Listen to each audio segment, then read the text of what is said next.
Welcome back. This is Power Breakfast. Thanks for staying tuned. This morning we are delving into the field of public relations, and I've got a powerful woman here to tell me all about her story and how she ended up in the field.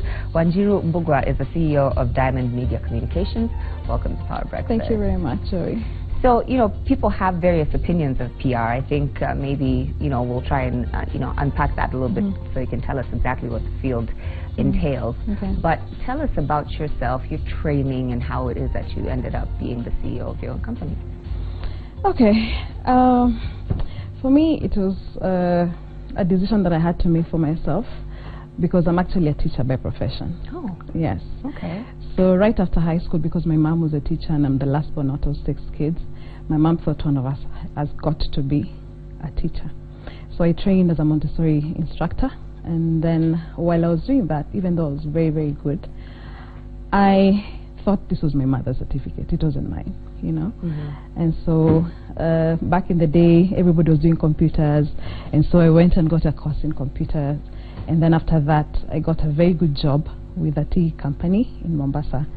And while I was doing that, my sister, my twin, joined the media here in Nairobi. And so I got attracted to what she was doing, but I didn't ever think that I would be part of what she was doing. And so with time, I thought maybe I should do PR because I didn't really want to go on doing what I was doing. And so when I came here, that is exactly what I did. I joined a School of Professional Studies to do public relations, and while I was there, I got an opportunity to work at Kenya Broadcasting Corporation. And so while I was there again, the PRO was sacked. So you had to kind of step into that role? Yes, but I had to really, really beg the MD. I told him that I'm the best for the job, even though I did not have any experience or whatsoever. Because people think actually that PR is about talking. PR is about being nice. PR is just, say something nice. But that's not what PR is. PR is the process of communicating a desirable image to your targeted audience. All right? Okay. So the image could be that of a country, an organization, a brand, an individual, a politician, a political party, and so on and so forth. And we have so many tools in PR. So we get, we keep confusing public relations. So for me, the opportunity of just working as a PRO there was amazing. I actually told the boss, I told the MD, I'm going to work for free. Don't pay me. Wow. Yes. So that is what got his attention. And so he put me there for a year and renewed my contract. And in fact, I became so good at my work. I hope you're being paid at this point. Yes, of course. Okay. Of course. And anyway, that was not the only job I was doing, because I was now in news. I was doing a show. I had 4 jobs. Wow. I had to survive also. Had 2 kids, just gotten separated. And so it's really meant everything to me. And so it became a passion. I did it out of passion. And then also because I could see the results, because out of maintaining our clients, my organization went ahead to getting serious revenue generation every month. Wow. At a very good month, we'd make 130 million out of some of the activities I did as head of PR and also head of marketing. So I thought to myself, this is something that I would want to go on doing in my life. I wouldn't want to just end here. And so when I worked there from 2003 to 2007, and CRI was launching in Nairobi, in Kenya, China Radio International. Okay. And the Chinese were coming there because they had to get the frequency, from KBC. And so one of the bosses saw me, spotted me, and said, what, why don't you come and work for us? So I went to set up the radio station, which was the HQ for Africa. And part of my duties was obviously public relations and marketing the station. And because of the times that I used to work at my former organization, this place was very, very boring for me, because I would work for 3 hours a day. As in, I only have to more. do. Yes. I mean, I was used to high traffic, and now I am in this place where I only need to work for 3 hours, from 11 o'clock to 1 o'clock, send my story to Beijing, and then it's aired at night. So I'm like, you know what, this can't work. So I started giving, you know, my services to my friends. Like Akina Bike would call and say, no, Wanjiru, just mobilize for us, press. We have this event. You know, I'll be like, yes, I'll be glad to do it. Right. And by this time, I had a lot of connections because of the position I had in the previous organization, and it was amazing because I used to deal with all these ministers. They would have to come and pay a courtesy call to the MD, and so I would have to organize all that. And they would, like what you're doing, I would have to get them from the gate. KYM, seriously, KYM, from the gate. Then I'd have to take them for makeup, you know, and then after their interviews, TV or radio, I would now take them to my MD's office, and then after that is a whole new whatever. Right. So depending on how creative I want to become with that ministry, it was up to me. Right. Okay. Yeah. So you're quite busy. Yeah, it was, and it was interesting. So now on this other side, I'm working for 3 hours. So my services, like, definitely needed by others, and so that's how now. When I did the first job with a friend of mine, and I saw how we pitched, because it was my first pitch. I didn't even know what pitch meant. and I thought, wow, this thing can actually work. And so when they were getting paid, I realized how much they got paid and how much they paid me, because I mean, after all, I was just a freelancer. So I told myself, I actually cried, called my mom, told my mom the whole story. Yeah. My mom told me, why don't you just start your own? Do it for yourself. Yeah. Do it for yourself, yeah. So I thought about it, and I remember asking God, so what name should I give to my company? What? I'm born in April. Diamond is my stone, so that's how Diamond Media was born. You talked about, you know, showing results, and I think that's a part that people don't really understand about public relations. Yes. So, you know, you go out there and you do the work, but how do you know that it's actually working? So your results, you were saying, were you know, tangible within revenue. Yeah. So what other ways are you able to know that you are a good practitioner of public relations? So many other ways. For instance, let me give an example of, because there are various types of public relations. So there's entertainment PR, which is what I was mainly doing with Kina entertainment companies.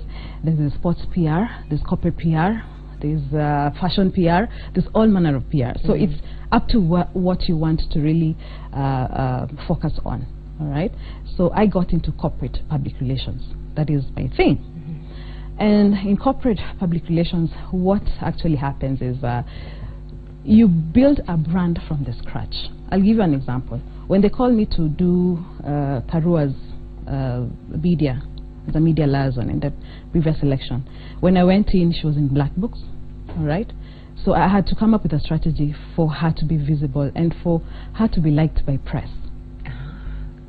Okay. So we did a lot of tours, media tours, and you know, and within a short time, I started receiving more calls, and she moved from page 30 to page 7, and not only page 7 but in color.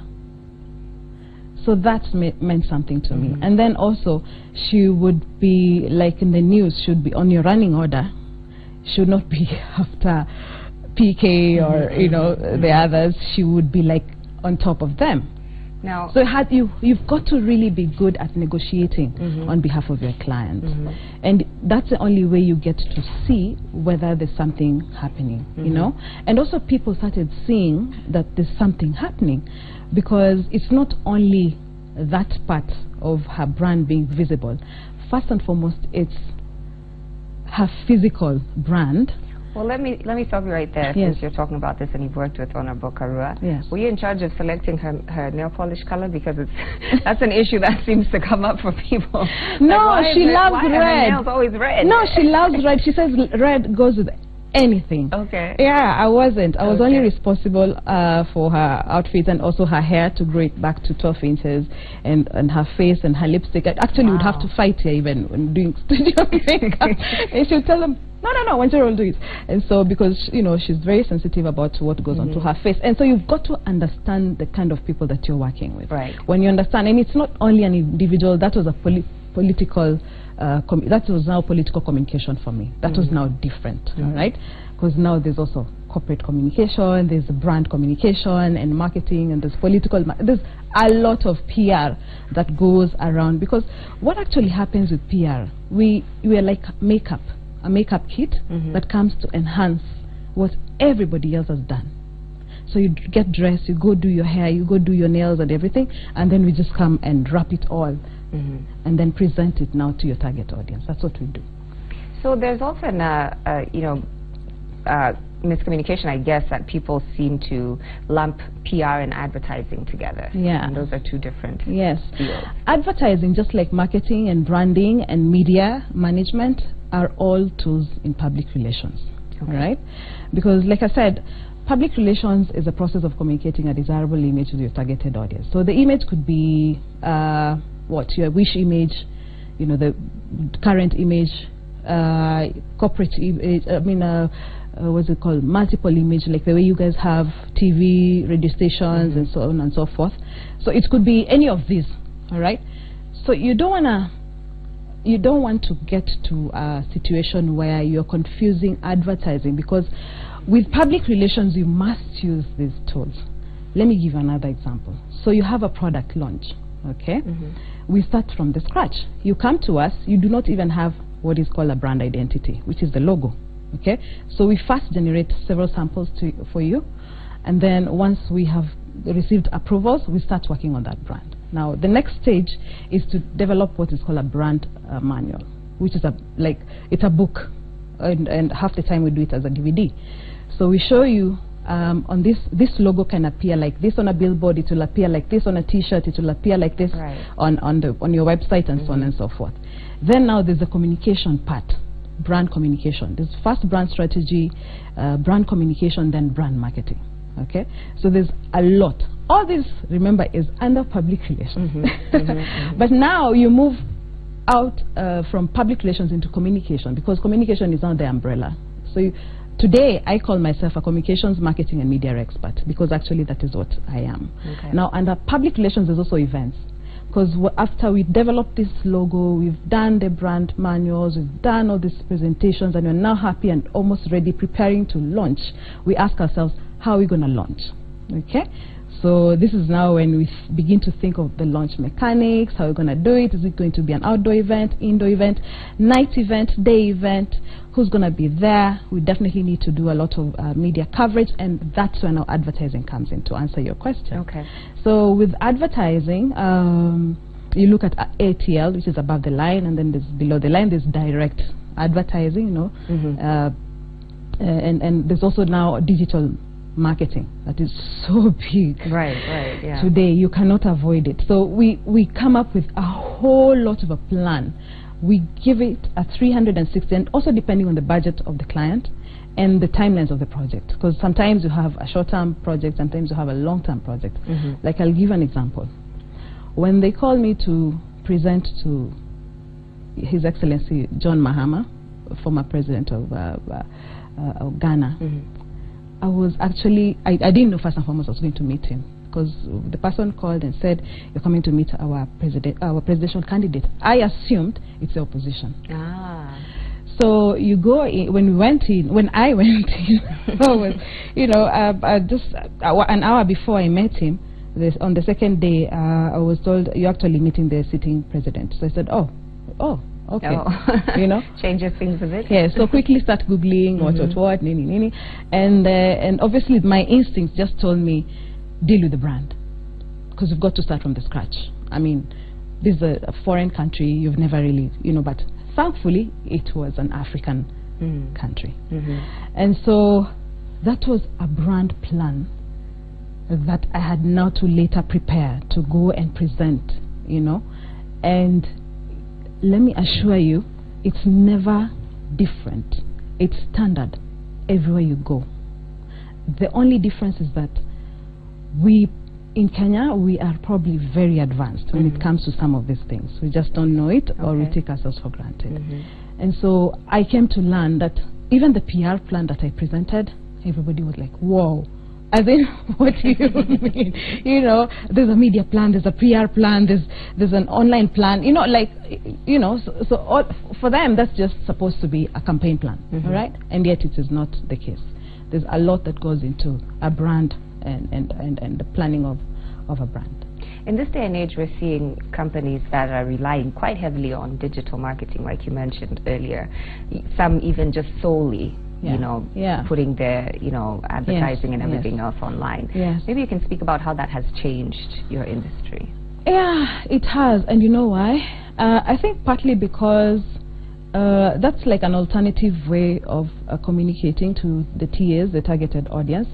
And one of the reasons I've seen, and especially in the last 2 years, digital marketing has really been embraced, and it has really evolved.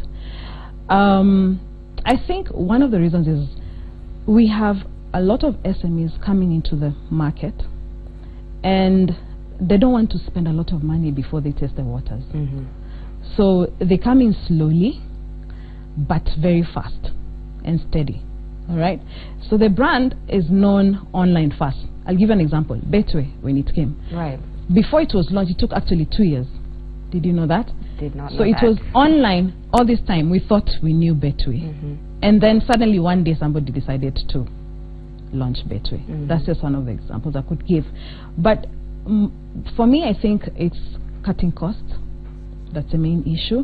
And also meeting your targeted audience at the right time, at the right place, depending on who your targeted audience is. I'll give you another example. So IEBC has been doing voter registration lately. Correct. And my beef with them has been the use of a roadshow campaign is good, but that cannot be the only plan. Because a roadshow is actually supposed to capture, you know, a storm, like to make a storm. It's a marketing storm. So you're coming in a big way, you're up there, and everybody, you know, can see who you are. But then, are you connecting with the person that you're really talking to?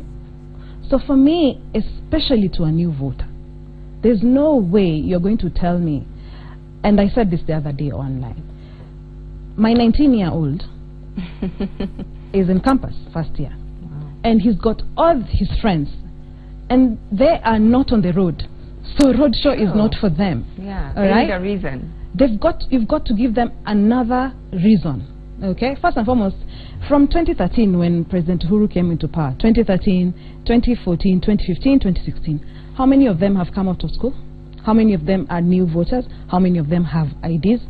So many of them. Where are they? Ask yourself that question. Online. They're online. My son is always chatting. You know, I have to peep and see where he's chatting. Is he on Instagram? Is he on Facebook? Actually, I use him for my research sometimes because it's so fascinating how they have embraced digital marketing. Right. You know, and there's a lot of now. There's when you're doing digital marketing, first you start with what is called content marketing. So in content marketing, it's applying conversations. You know, creating conversations that would, you know, be interesting, what.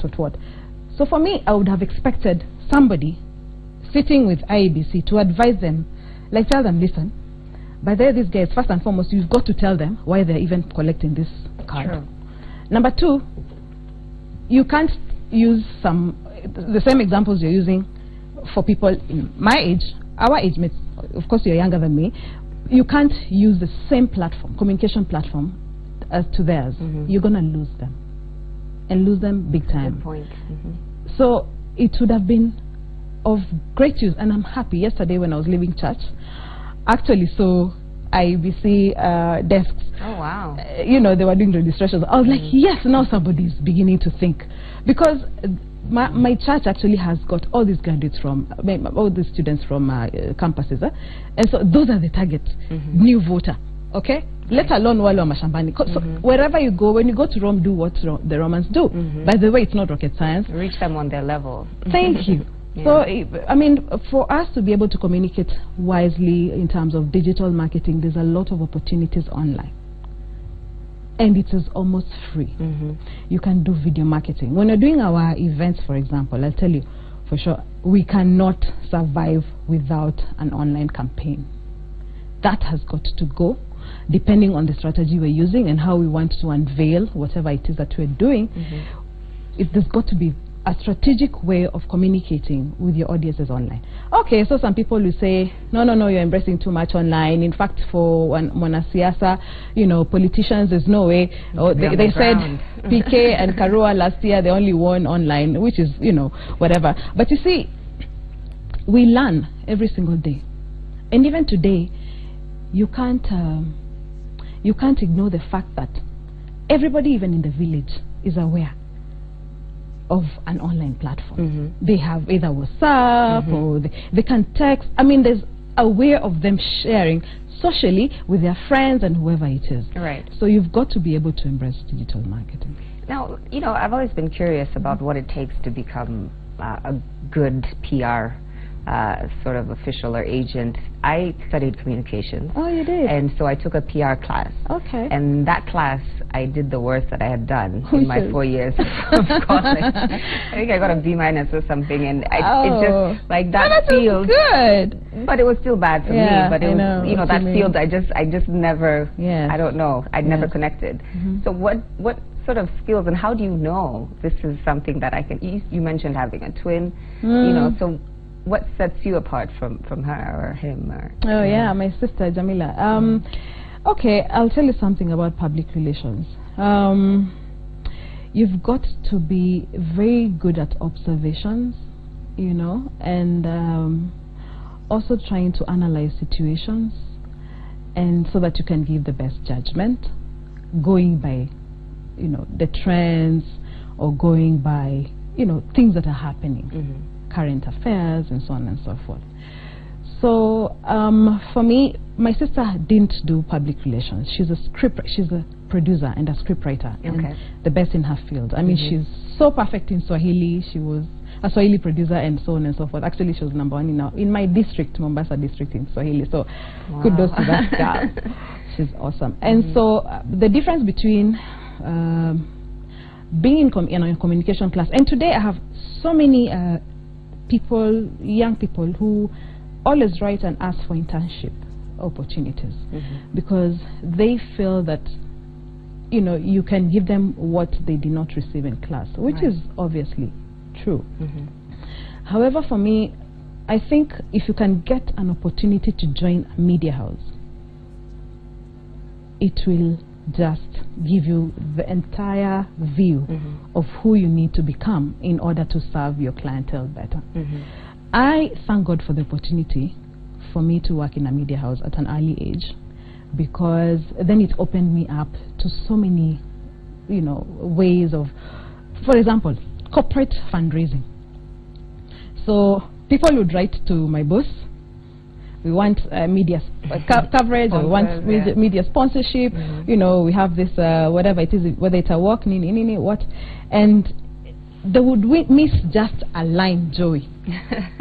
And my boss would call me and tell me, you know, Anjiro, if these guys were smart, they would just need to say A, B, C, D, and I'll give them sponsorship worth 15 million. As in that simple. And for this reason, he would just put that stamp, the red one, declined. I'm like, what? And for me, actually, I thank God for such opportunities, because I started now drafting my proposals for, you know, so many things, including media partnership, in light of that, because I could see where people were wrong, or people went wrong, and now I could see how it was actually supposed to be. It's just the little things that we do that can make you become a very good PR practitioner. Your communication skills, your art, your listening skills. The art of communication is, you know, when you're talking, and if I talk at some point during your sentence, it does not mean that I'm disrespecting you. It also actually means, depending on what point I interjected, it also means that we are communicating. All right? But most PR practitioners do not really understand PR. And some of them are actually lazy to do research. Because when you're in PR, you've got to be very, very active in research. Okay? Because then how do you get to expand? Because it won't just be about you fixing a media coverage here and there. It won't just be about you, you know, talking to a hotel, you are coming to do this event, you want the best, you know, decor and lighting. It just cannot be that. It's got to be more. That's why we go out and do training in protocol management, VIP management, all these things. So that when you're doing PR, it's just, you know, it's got to have a lot of value additions that you become so good in your area. You see, let me give an example. Like right now, you, Joy, you're here. But you won't be here for a very, very long time, truth be told. So one time you would want to go out and focus on something that you really, really wanted to do. And it could be PR or it could be something else, okay? So you begin now. You begin to see the weaknesses of guys in PR who come to you to ask for support, whether for coverage, whether for sponsorship, whether for whatever, even presidential candidates and all these gubernatorial candidates and, you know, whatever. And also have an eye to do a round check. For example, I did not just sit at TV. I went to radio. I did radio. Yeah. I did a show, okay, on TV. So I knew how to interview people. I did documentaries. And I went all the way into interviewing all these ministers, all right? And actually, that's how I got to meet most of them back in the day during Kibaki's time. And so you have got to open yourself, because you will be rejected. Yes, you will be rejected, but that should make you stronger, you know? Because PR is about dealing with people, their expectations, and making life more exciting to people. I said, it's like, you know, makeup. The way, you know, guys just come and say, okay, fine. Now, please, you've got to do this. You've got to handle this. We don't know what to do. By the way, do this. And in so many quarters, guys used to refer me as a miracle maker. I didn't know what that really, really meant until now later. I was like, it's because there's something else that you have to see as a PR practitioner. And when you see that, then you're able to help them to package it in the right way. Right. And that's the only way that people will be able to understand what it is. Actually, you sit in the mind of the audience. All right? Yeah. You've got to be able to sit in the mind of the audience. And like now, even during this election year, just allow me to mention something. I see things that should not be there. All right? And even when devolution was coming in, I would be like, wait a minute. This is an entire governor's office. It does not have a press unit. It does not have a PR. What's going on here? Like, at least have someone who can be able to put things together. Have a camera, for example. You know, when your boss goes out, when the governor goes out, you'll be able to take those photos, post them online, send them to press, put some caption, and that's a bit of PR. You know what I mean? Yeah. But if you sit there and wait, you know, like some of these people who come for internship, I feel so sad. They wait for you to give them work to do, instead of sometimes even initiating some of these things. Like they'll tell you, I've been researching on this, I saw this online, or I saw this somewhere, or I had this on radio, on TV yesterday, and I think that differentiates, you know, the good from the great. Exactly. So just on a final note here, maybe you can let people know how they can contact Diamond Media Communications if they are interested in working with you. Oh yeah, sure. Oh yeah, sure. And especially now, because we're into elections, so we are doing a lot of political communication, which is basically messaging, you know, coming up with slogans and all manner of things. And so I would be happy to help some of these people. We are online, www.diamondmedia.co.ke, and you can also reach me on my platforms, Wanjiru Mbugua, on Twitter and on Instagram, and where else, also on Facebook, but I'm not as active as I should. I think I'm more active. I'm in love with Instagram, so I think that is where I talk mostly. But professionally, I think on Diamond Media PR. On Twitter, I think that is where we can be able to talk. Yeah, and maybe also through you. Yeah. All right. Well, thank you so much. Maybe also through you. It's been a very informative discussion here. I hope so. Wanjiru Mbugua is the CEO of Diamond Media Communications. She stopped by to share her story. So thank you so much for being here on Power Breakfast. Thank you for having me, Joy. And thank you for watching. On behalf of myself and Willis Raburu, we will see you back here tomorrow morning.